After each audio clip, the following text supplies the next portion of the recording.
on 904 tickets, and they're $25. Thanks. Thank you very much, Judy. Couple housekeeping items. On May 22nd, we're going to have a social, so there will be no lunch meeting. Sign up on DACDB, get with Patty, but social May 22nd. Also, it's a pleasure to announce that the first phase of the Emerald Trail was opened on Monday. It's a 1.3 mile stretch, and it's referred to as the La Villa Link. It connects La Villa and Brooklyn and the S Line rail link. So again, very first portions of the Emerald Trail were opened, and it was a 1.3 mile stretch linking La Villa to Brooklyn. Very exciting project. Very nice to be a part of that. Now it's a pleasure to call up Sean Asmuth, who's going to talk a little bit about our fundraiser, and then bring John Runyon up in just a moment.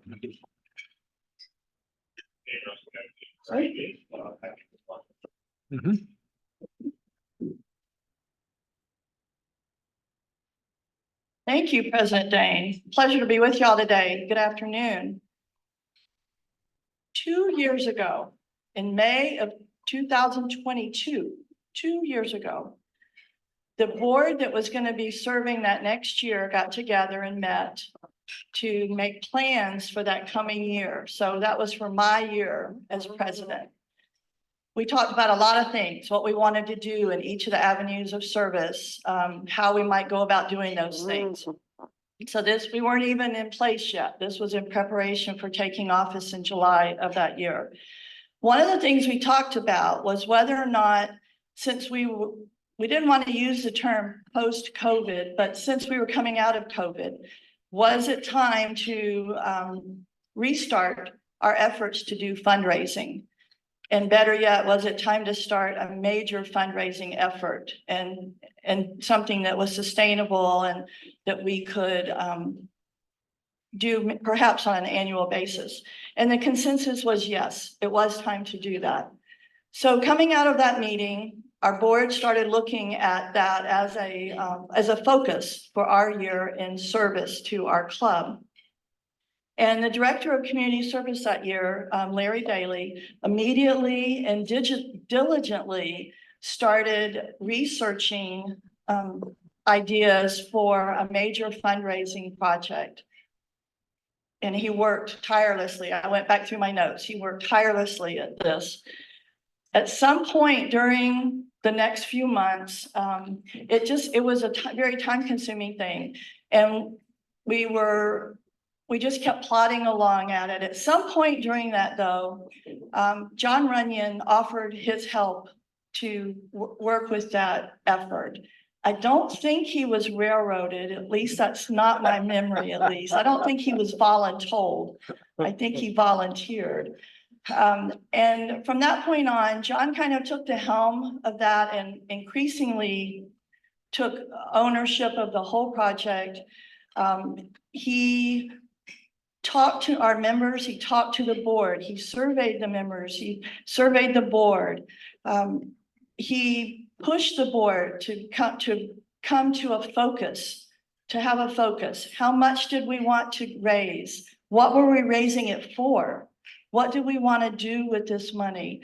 Where the rest of us were tied up and couldn't quite bring this whole thing into focus, John did an excellent job of bringing the board to a focus on this. And we needed it. I needed it. I wasn't getting it done, and I needed it. And I just really, really appreciated it. At one point, he brought us, you all may recall, a packet with 17 or 18 completely fleshed out ideas for fundraising projects. I mean, completely fleshed out. So, and he listened and he listened and he listened to what our members might have an interest in doing.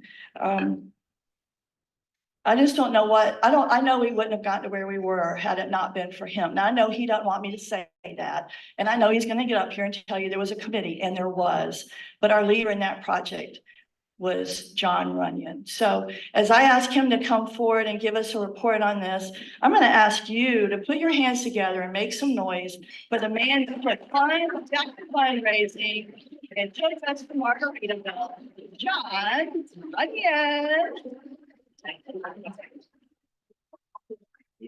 And we have a very small token of appreciation. Oh, yeah. For you, this is for you from both boards, last year and this year, because his work was a 2-year gig now. And so it's from both boards, from your family here, your Rotary family, and from all the people that the money that we raise will go to help. So thank you, John. Thank you. Now you just know what it is, right? Maybe. It's not a margarita. No, okay. Thank you. Stay up there, Sean. Thanks, Sean. I just asking for how we got here and appreciate the kind words. Just a few minutes to kind of give you a quick recap to close it out. Then you won't hear from me or Stephen Rowland. I'll be working with him for next year, but you won't hear from us probably for about 3 months, and then we'll be talking about the next fundraiser next year. But the April 24th event at the Alhambra was a very successful social and fundraiser. On your table, which you've seen before, is a flyer and also the banner. I just want to take a moment to thank the sponsors one last time. We did have two folks that ended up becoming sponsors after the printout. We had Kevin Hurd and Chef College also made some donations as sponsors. So please give our sponsors a big thank you. Another item on the back page is the committee members, a list of the committee members. There's a lot of other folks that are not on that list. So, but I just want to give that group a big thank you for all that work they did. So thank you. All right, the results. You already know we committed to 154 tickets. We sold 154 tickets. They went very, very quickly. We had 62 Rotarians participate in the event. We didn't have a goal there, but we wanted a high participation of membership, and 62 is phenomenal. The money that we raised, the goal was to raise $10,000. Again, part social, part fundraiser, and this thing could grow and be bigger. So the goal was 10,000. And after we paid the Alhambra, which was a really big support, big discounts to us, after we made that payment, our funds that we raised is $10,175 to support Rotary Youth Program. As we mentioned earlier, with that youth program that Randy Thornton had, we recognized 12 high school students this year with a scholarship of $500, which we have not been able to do in the past. So again, fantastic. Put the three of you together. $10,175. Thank you. Thanks. All right, last item. We have 7 drawings to give away. On your table is how the drawings were set up. In summary, unlike the last one where every Rotarian that was here was in the drawing, that's not the case today. If you bought a show ticket, you're in there. You have a drawing. If you have 4 show tickets, you're in there 4 times. If you were a sponsor, you got extra tickets. If you donated a gift that we're giving away, you've got an extra ticket. So I have that list. There's 210 tickets in there. And you do not need to be present to win. We have 7 prizes, and you can win more than 1 prize, unless it's Joe Springer. He wins everything. So, so we're going to do a drawing, and we need help. Grant Cooper is a guest today with Lee Davis. So Grant is our neutral person that's going to help do the drawing, and then Lee, I, and Sean will help hand out the prizes. So on your table, I'm sorry, there's only 1 flyer. The first drawing is a $25 gift card to Biscotti's. You can get whatever you want, but they do have some great key lime pie. Put me to work as a guest. First. There they are. All right, the first ticket, Nope, we're gonna do the name on the back. excuse Is it me. easier? Mark Aldridge. All right. Oh, you got it. I'm hoping somebody is here if we did the drawing, especially if we get to the last one, but. All right, And the next drawing is $25 gift card to the Loop. Will Croft. Will Croft. All right. Will. Online. Will's online. Is he? All right, Will, congratulations. All righty. All right, you can be everybody. Come on, let's do that. We're down to the end. All right, another $25 gift card. Vince Coyle. This is to Gennaro Riverside for margarita. Vince Coyle. Yeah, I need that. That's it right there. Congratulations. Don't call that name out yet. 1 second. I think Vince Coyle had, I don't know. I do have a list of everybody's number of tickets if anyone wants to ask that. I think Vince had like 13 tickets in there. He was a very big sponsor. The next one is this is 1818 tequila bottle, a Jimmy Buffett book that was signed by Phil Voss, which is priceless. A picture of Phil Voss with Jimmy Buffett, his college roommate. So we have a book and a bottle of liquor for you. And the winner is, Drew Bisbee. hey, Drew.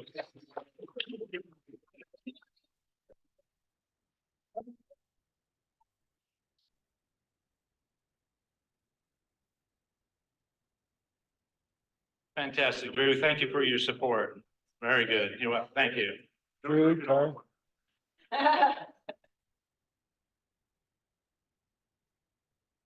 All right, number 5. Doug Milne couldn't be here today. Doug donated 2 gift cards, and this is a $50 gift card to Cross Creek Barbecue and Steakhouse.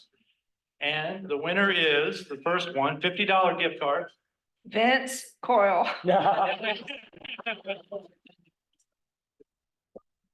What happens when you're such a great sponsor? Oh, there's a few other here. Mike Prendergast, I think he's got, whatever he got, Mike 10 or 12, and Dan Griff's got probably 15 tickets. So the next one is another $50 Cross Creek Barbecue gift certificate. Ken Baker. All right, Ken Baker.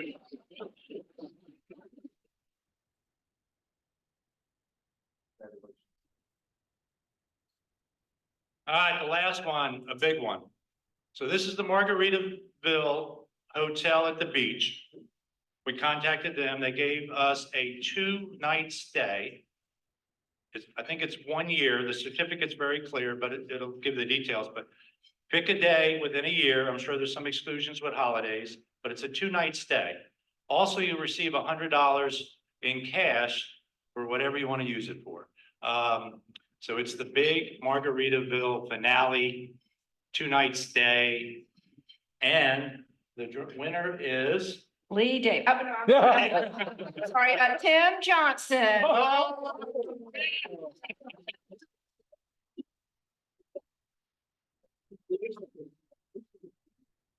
Yeah, Karen.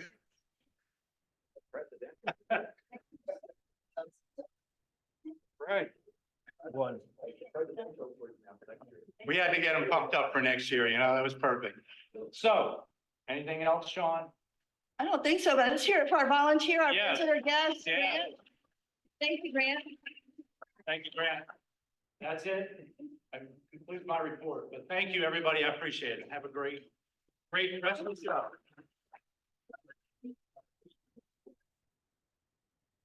Okay, guys, I'm gonna go ahead and do our family of Rotary real quick. We had 2 birthdays on Sunday. I'm sorry, 1. Cecil Gibson.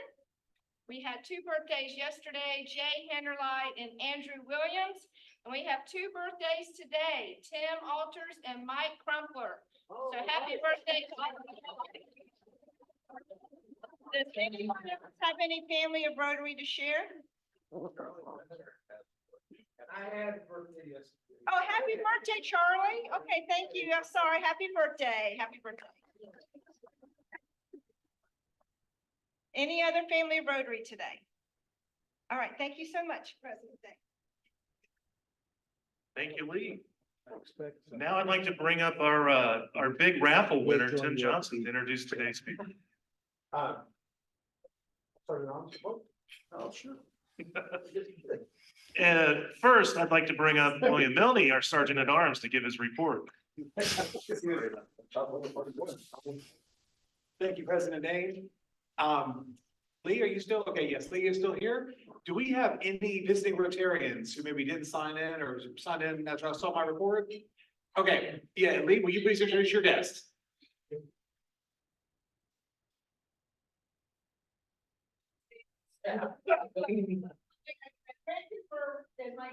Great, Graham, welcome, back to have you. I think you've already going service above self by volunteering today, so thank you. If I could just say one thing as well, I really want to give a special recognition to John as well. From the time that I was a child, when I was growing up in Jacksonville, very often not here, the song One Particular Harbor really resonated with me and really connected me with Jimmy Buffett, his lifestyle, his lyrics, and it's been an incredible journey. And like all of us, we're very sad when he passed last year, but his legacy lives on. And what we got to do on April 24th, thanks to John and his team, was to keep that spirit alive, was to keep the legacy of the relaxed lifestyle, of the peace, of the happiness, the often goofiness and silliness, but that lifestyle that we all love so very much. And the fact that it got to go to such a wonderful cause, and we all got to be together as Rotarians and parent heads. John, thank you again. That was truly wonderful. Thank you.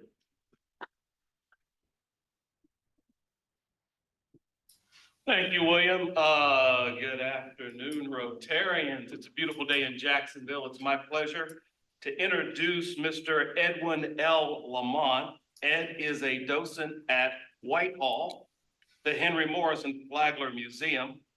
Now, since 1991, he's led over 3,000 tours at the Whitehall, his favorite being the Whitehall Holiday Evening Tour each year, the week before Christmas. Ed was recognized as the Flagler Museum's Interpretive Docent of the Year in years 2001, 6, and 7. Ed also leads historical tours at the Breakers Hotel, facilities book discussions at the King's Library in Palm Beach, and he also gives art gallery talks at the Society of the Four Arts. Please join me in a warm West Jacks Rotary welcome to our speaker who's on Zoom. He's with us virtually today, Mr. Edwin Lamont. Oh, thank you very much. Before I get started, I do have a couple questions. Do you see my slide clearly of Mr. Flagler? Yes. And the second question was, can you hear me clearly? Which I think you answered by answering the first question. Yes. I appreciate it. Well, first off, it's an honor to be here. I was fortunate enough to speak to one of your peer groups in I think it was in South Jacksonville, and that was recommended here. So my job is to make them look good for recommending me to you. Mr. Flagler has had a huge influence on the state of Florida. I think that's an understatement. I would even go as far as saying I think Henry Flagler had more influence on the state of Florida than any other man had in the history of Florida. But that's for me to prove to you over the next 15, 20 minutes, whatever it takes to get through, my presentation of Henry Flagler, the father of modern Florida. I bring this up because some people will argue that, well, what about, George Merrick down in Coral Gables, or Addison Meisner in Boca Raton. I think ultimately Mr. Flagler's three gifts that he gave to Florida: one was money, okay, two was his time. His idea of retirement was to build the east coast of Florida from literally remote to resort. And the third thing was his energy. And that's something I want to talk about in a very specific way before we're done. He had tremendous engine. His addiction was building things. And we benefit today, over 110 years after his death, from all the building that he put together. I'm going to start with a photograph that's just offshore down here in Palm Beach. What you see there literally is evidence of all Henry Flagler had created. You'll see a railroad on a dock leading out to a steamship. Mr. Flagler is known for building his railroad system that connected his cities, his resorts, quite literally a necklace of railroad from Jacksonville down to Key West. This is the original Port of Palm Beach and is just offshore from his Breakers Hotel. So again, you get the idea of the railroad, you get the idea of a resort hotel, steamship lines taking you to all sorts of places in the Caribbean. And the idea was to create a place for families to come and relax during the winter.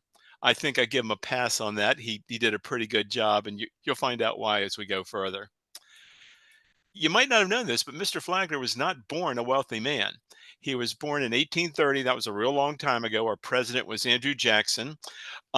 He was born in the Finger Lakes regions of New York, roughly near Lake Canandaigua, pretty close to Rochester.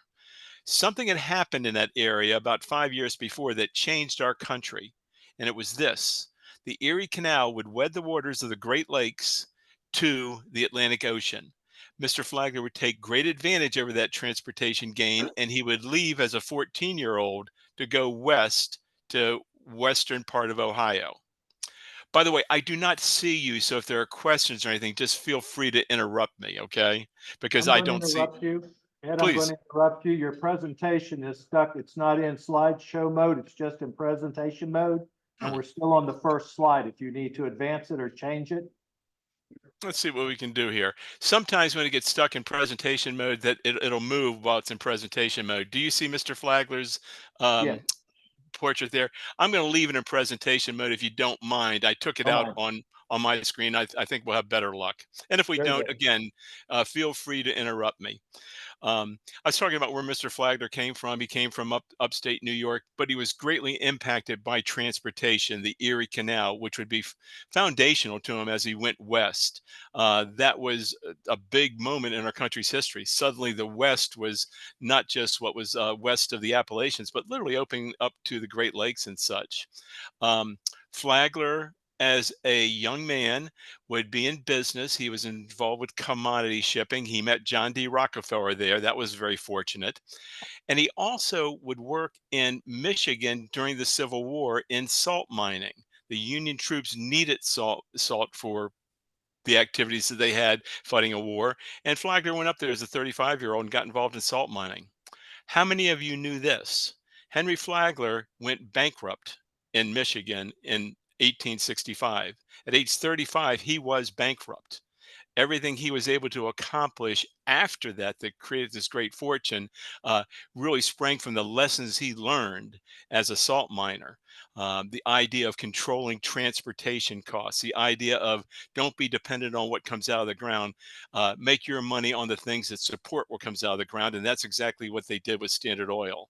They didn't drill for oil at Standard Oil, but they would ship it, they would refine it, and that's where the money was for Mr. Flagler, and that was the source of his great fortune. Mr. Flagler made a couple trips down to Florida prior to his hotel building down here. He had an invalid for a wife. She was a consumptive. She had tuberculosis, and they thought by coming down to St. Augustine and to Jacksonville, that would be helpful to her respiratorily. And it did help her. But the first wife did pass away of tuberculosis. Her trips to Florida were not a cure, they were just a little bit of help. But Flagler discovered the beauty of our state. One of the first things he did was get involved with St. Augustine. Did my St. Augustine slide come up of Ponce de Leon Hotel? Yes, sir. This is a good thing. Because if not, I'm not nearly as colorful as my slides in my conversation. So I'm glad the slides are there for you. The Ponce de Leon Hotel was his first hotel in Florida. Frankly, he was starting to do things that he wanted to do for himself at that point. He had backed away from Standard Oil, a very, very rich man. He was still on the board, but basic day-to-day operations of Standard Oil had been turned over to other people. They acquired a great deal of management skill when they bought different oil companies and allowed John D. Rockefeller and Flagler to go basically different directions. Rockefeller, he went into philanthropy. Flagler, he came to Florida. And that's the part of the story I'll tell you about today. This hotel was the first of 8 hotels he'd built in Florida. I think it's one of the most beautiful because it really does fit our state. You'll see in a second when I talk about some of the other hotels how they didn't really fit our climate, but this one did. Very Mediterranean, Northern African, Moorish, and just a wonderful building that exists today, as I'm sure you all know, as Flagler College. The story behind this hotel is tremendous. They thought he was crazy to build it down here because how would you get here? Well, part of his strategy was to combine railroad lines of different gauges that kind of circled around between St. Augustine, Palatka, and Jacksonville, and he would eventually combine them into what would be called the Florida East Coast Railway. Much more on that as we keep going. Okay. Again, this is a wonderful hotel. What I especially like about it, it's very close in that courtyard of hotels that include his other two, um, the Alcazar and the Cordova. These two hotels were built about the same time as Ponce de Leon, but they had different purposes. The Alcazar, which is still wonderful, and again, I think I'm probably preaching to the choir. You all probably know a lot about the Alcazar Hotel, but it's famed for its Alcazar Cafe, which is located in a swimming pool as part of the Alcazar Hotel. Mrs. Lamont and I came back from a wedding up in Charleston, South Carolina. We stayed at a bed and breakfast near it, and we were able to eat at the Alcazar Cafe, and it was absolutely splendid. They don't use the hotel portion anymore, but they do at the Hotel Cordova. That's still a hotel that's still operating. But of the all the hotels that Mr. Flagler built way back in the day, it's really the only one that he built that's still operating. Don't be confused about what happens down at the Breakers. I'll explain why that's a little bit different. But he had this trio of hotels. He's in his mid 50s. He's a pretty happy guy. He also has a new wife, a lady who had been the nurse to the invalid first Mrs. Flagler, and he had some issues on his hands. She would eventually go insane, which would be a very sad event because she had acted as Grand Dame of St. Augustine when she was there. But Ida Alice, his second wife, the poor thing did go insane. What were her maladies, by the way? She overspent. She was drawn to the occult, Ouija boards and things like that. And she had a very, very tempestuous nature. How many ladies in the room on this virtual Zoom presentation, if you lived 140 years ago, might be in trouble by having those same three maladies? That could put you in a sanitarium back then, is exactly what happened to Ida Alice. Her overspending, her drawn to the occult, and her uh, matter of fact, she had a relationship with the Tsar of Russia on her Ouija board, and her violent temper would put her in a sanitarium, which she would end up spending the rest of her life, which was over 30 years. But it did allow Mr. Flagler to marry a third Mrs. Flagler, and she became the Grande Dame not only of St. Augustine, but also of Palm Beach. And we'll talk more about her in a moment. Mr. Flagler was challenged to push his railroad south to Ormond Beach. There was a small hotel that had already been built in Ormond Beach. Mr. Flagler acquired that and tripled its size. The Ormond Beach Hotel was a wonderful hotel that was torn down in the 1990s, but it was like Mr. Flagler's first three hotels, and that meant it was well inland. He did not build hotels on the ocean until a couple more hotels would be built. I do enjoy going up to Ormond Beach. It's just north of Flagler Beach, which was named for Mr. Flagler after he died. Mr. Flagler did not want his name on a beach or a county or anything else while he was alive, but he couldn't do much about that after he passed away. There is one small remaining section of the Ormond Beach Hotel. It's been replaced by condominiums. That happens a lot too. But you'll see that at the park that's right next to the Halifax River here. And it's a cupola that was salvaged from the hotel that serves kind of almost like it's not a lighthouse, but it looks like it's sitting like a lighthouse in the park there. If you've ever been down there, it's a great part of the Flagler story. Mr. Flagler then made a decision to go ahead and build his railroad down to Palm Beach. Why? First off, he's in his mid 60s. Why not stop where he is? Well, he was a builder. His idea of retirement was to create new economic opportunities, new employment opportunities. He couldn't see himself just sitting and rocking in a chair watching the sun come up and the sun go down. So he was challenged to come down to Palm Beach based on some paintings that were done by an artist at the Ponce de Leon Hotel. Ponce de Leon Hotel had an art colony on the north side of it. A lot of the Hudson River School artists would come, paint, sell their wares there. There's a lady named Laura Woodward who was a lady painter. She was a lady painter with the guys. She'd go out and paint in plein air or outside in fresh air. And she painted many watercolors of the Palm Beach area that Mr. Flagler got his eyes on and eventually would investigate. That would change Palm Beach's history forever.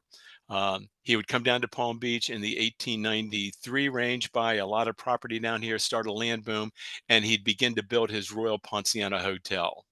The first slide you see here is what it looked like when it first opened. Much different from the Ponce de Leon, the Alcazar, and the Cordova. It's a big wooden hotel. This is colonial in style, or what they call Georgian in style. And frankly, it looks like it belongs up in maybe Mount Washington, up in New England, or Cape May in New Jersey. It didn't really fit from a design style down here in South Florida. Eventually, a guy named Addison Meisner would change all of that.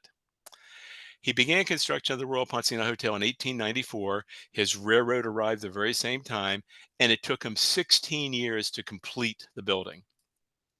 In 1910, when it was completed, it was like a huge letter F with over 1,200 guest rooms, had a 10,000 square foot dining room and ballroom. 10,000 square feet. How many of you can fit your house in that ballroom? How many times can you fit your house in that ballroom? It was gigantic. If you got a message from the front desk, a bellman on a bicycle might have to negotiate 3.5 miles of hallways to get the messages out. This place was gigantic.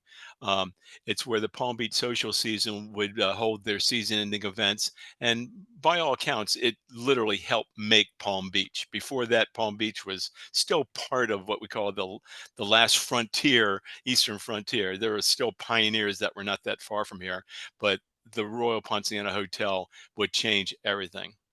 By the way, Royal Poncianas are beginning to bloom now. They're the beautiful, what they call the flame tree. I'm sure you have them up there because they're all over the place down here. And it's just about now that the Royal Poncianas are starting to bloom. So we're looking forward to that. Let me take a breath because I've covered about half his hotels. If there are any questions, I do want to make sure I don't step on anybody's ability to ask a question. We're And good. if not, I'll move on. I mentioned that all of Mr. Flagler's hotels were well inland. The Royal Ponciana Hotel, this particular one, was on Lake Worth. Um, the Atlantic Ocean is about a quarter mile to the east. Mr. Flagler's first oceanfront hotel would be the Breakers Hotel. It wasn't called the Breakers when he first built it. It was called the Palm Beach Inn. It was actually an annex to the Royal Ponciana Hotel. If you wanted to come down and go by the breakers or down by the beach, you could come to the Palm Beach Inn. You'd have a changing room. If you wanted to stay overnight, that was fine. It did not have electricity when it first opened up. It literally was a step down annex from the Royal Ponciana Hotel. Do you remember the picture of the pier in the very first slide I showed you? That pier is an extension of this railroad that eventually would become the first port of Palm Beach. It would also be blown into oblivion by a northeaster about 1926, and they moved the port of Palm Beach inside of Lake Worth at that point, and it's now part of the Intercoastal Waterway in Riviera Beach. But this hotel, it was a grand hotel. They would expand it, um, make it more luxurious, like the Royal Ponciana Hotel. But like anything made of wood down here in South Florida, especially during our dry season, which is right now, it would burn to the ground. When I talked to your friends at the South Jacksonville Rotary, that's what we talked about. We did it, I think it was actually on the anniversary of the burning of the breakers. So we're not going to spend a lot of time burning it now. Maybe some other time I can give you the details on that. But it did burn twice. It burned first in June of 1903. Nobody was staying there. Its season was over usually about mid-March, maybe as late as early April, but there were nobody staying at the breakers. They made a decision to rebuild it, and they wanted to rebuild it in a more luxurious fashion, which they did. But they made the mistake of building it out of wood again. It would last about 20 years. It served during World War I as where a lot of the Europeans would come to when they couldn't go to the Riviera because of labor shortages and wars going on in France and Italy and that area, and it became very popular. They started coming from overseas a lot during World War I, and they've never stopped coming. As I said earlier, that once you build a hotel out of wood, it's going to catch fire. So this is a great breakers fire of 1925. Mr. Flagler died in 1913, so he never saw this event. But the fact is, they had to make a decision as to whether or not they would continue in the hotel business at that point. And fortunately for us, they did, because the breakers that we know today, which is not wood and has been advertised as the fireproof breakers since 1927, has kept its promise to us and has served our tourism industry really, really well since then. I kind of think of it as kind of the capstone of the Flagler system of hotels, even back then when he had more hotels in operation. Although he never saw this breakers, I believe he'd be proud of it, because the breakers team is absolutely committed to the excellence that Mr. Flagler insisted on his hotels. He was more concerned about excellence than profitability in his hotels. He wasn't done. He would eventually extend his hotel system down to Miami. The Royal Palm Hotel was built in 1897. It operated for about 30 years, to the early 1930s. It was right at Bayfront. It's right where the where the Heat used to play basketball, but they're not playing right now because they're out. But the fact is, it's right where the confluence of the Miami River is with Biscayne Bay. It's a place called Bayfront Park right now. Lots of history there too. Julia Tuttle Monument is there, the mother of Miami, as is the story that's told about Julia Tuttle and Mr. Flagler coming down to Miami, which we're not going to tell today. We have lots of things we can talk to you about in the future. He did have a summer hotel. The only summer hotel he had was in Atlantic Beach, up in your kind of eastern part of your area. This hotel was a small hotel that he eventually acquired and built into its larger state. He was not successful running it. He thought, a lot of folks in St. Augustine, that after that season closed, like in mid March, early April, that they'd want to stay down here and stay down by the shore. It turned out it didn't work out. So eventually he sold this hotel to somebody else and stopped operating it. And I believe it burned to the ground after they changed its name to the Atlantic Beach Hotel sometime in the 1920s. I bet somebody up there will probably know more about the history of the Atlantic Beach Hotel, but I will say it was Mr. Flagler's only summer hotel, and the rest of his hotels would close down every single summer. What I like to show here is a photograph of what I believe Mr. Flagler contributed to the east coast of Florida. Quite literally, this was America's last eastern frontier. What does that mean?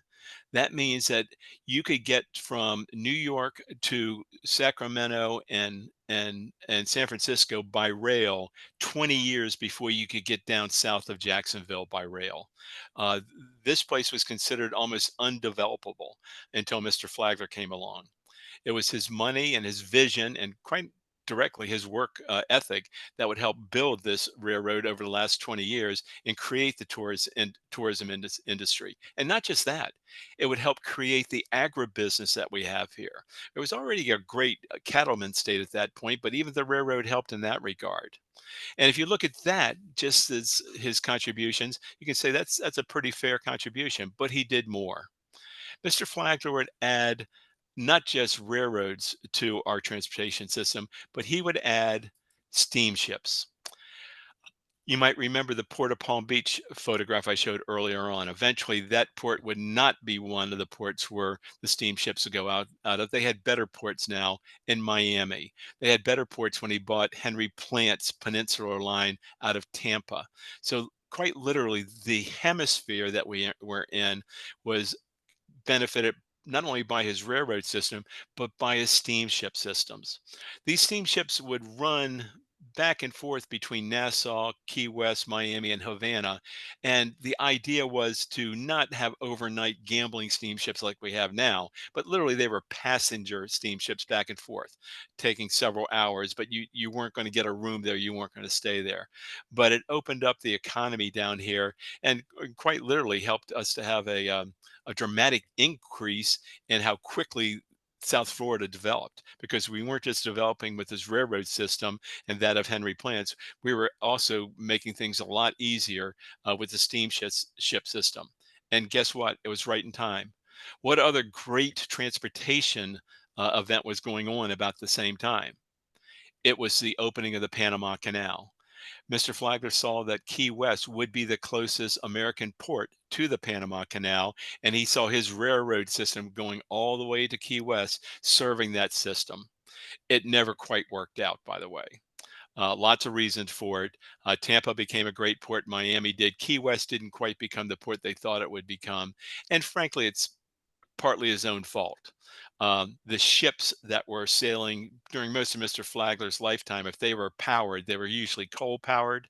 Well, by this point, Standard Oil had developed diesels and petroleum type fuels, and these ships that were formerly coal driven were now driven by these petroleum products and had much greater range. They didn't need to stop at the coaling station at Key West to continue on after the Panama Canal, but that's okay. Key West became more of a resort, a place, what they call it, the last resort, a place for all sorts of frivolity, and it would be blown away in a not Key West, but the railroad would be blown away in a hurricane, September Labor Day of 1935, which is another long story, which I won't burden you with. I do want to mention Mr. Flagler built hotels not just in Florida. He had two hotels in the Bahamas. The first one was an old hospital that he acquired. If you've ever been to Nassau, if you've ever go to the Queen's Steps, that's where this hospital is located, and eventually a hotel. When you go up the Queen Steps in the Bahamas, you are pretty far away from the harbor. So he thought it a better idea to build a hotel in the harbor area that he called the Hotel Colonial.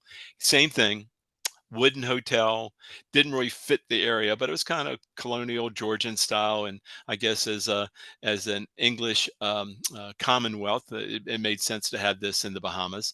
But the idea was this hotel also would burn. They rebuilt it in 1924, and I visited it about 10 years ago to see, what a Flagler hotel looked like. It was then the Colonial Hilton, and I found out that it was a nice hotel. We weren't staying there. Had murals of Mr. Flagler and all the things that he did on the walls, and it was good history. I saw on the front they had a brass plaque. It celebrated the contributions of Henry M. Flagler. They misspelled his name on it, but that's okay. They're laid back in the Bahamas.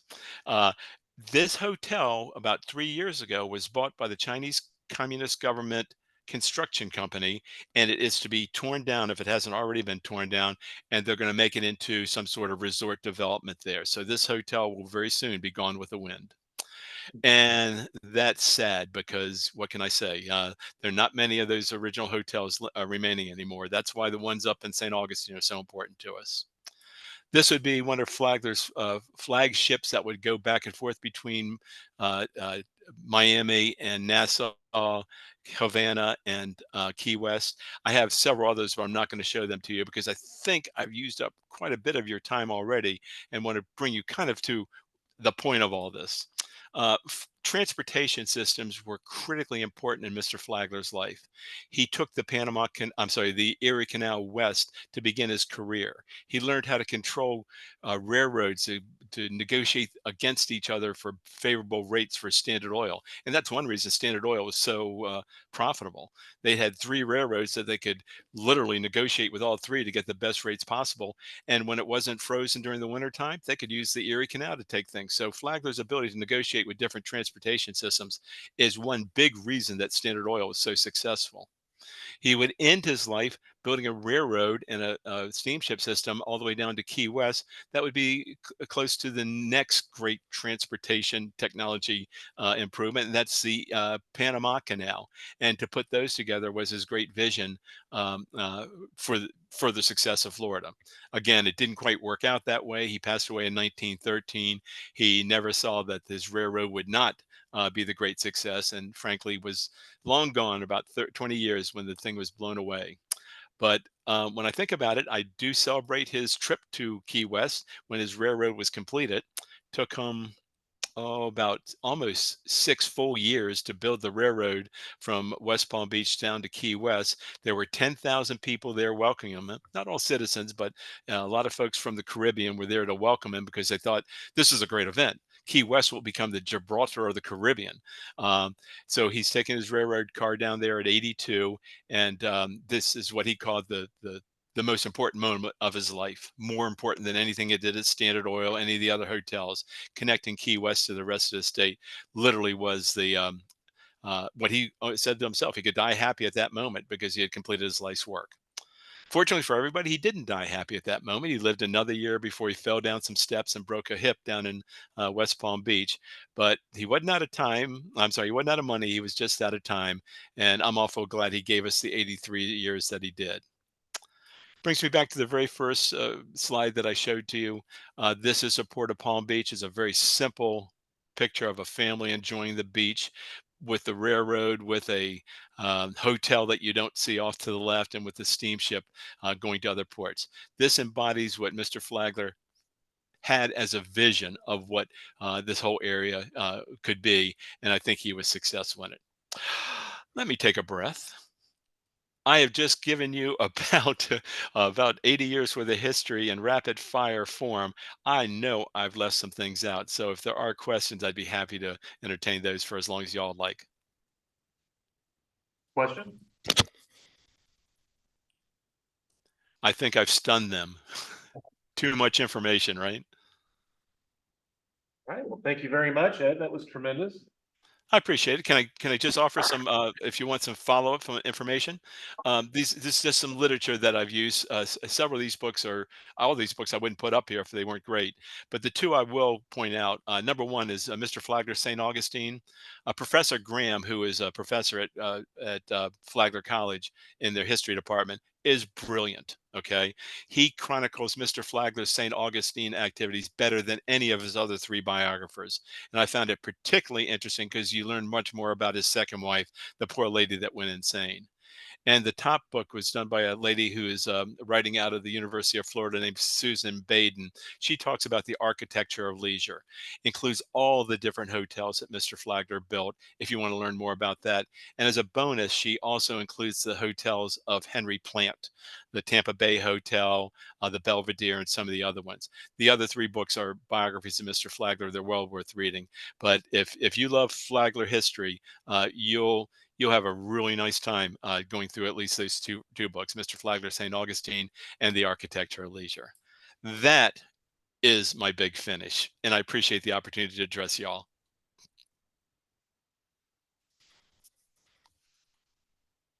All right, thank you very much, Ed. That was tremendous. Always great to learn more about Henry Flagler and everything he's done for the state.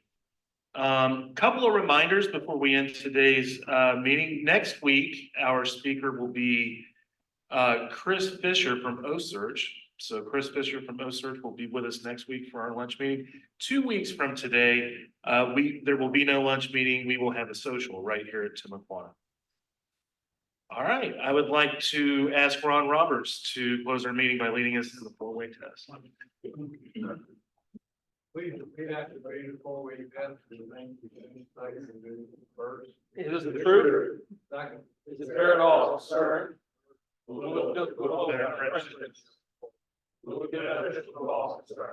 Thank you very much, fellow Rotarians. Let's go make the world a better place.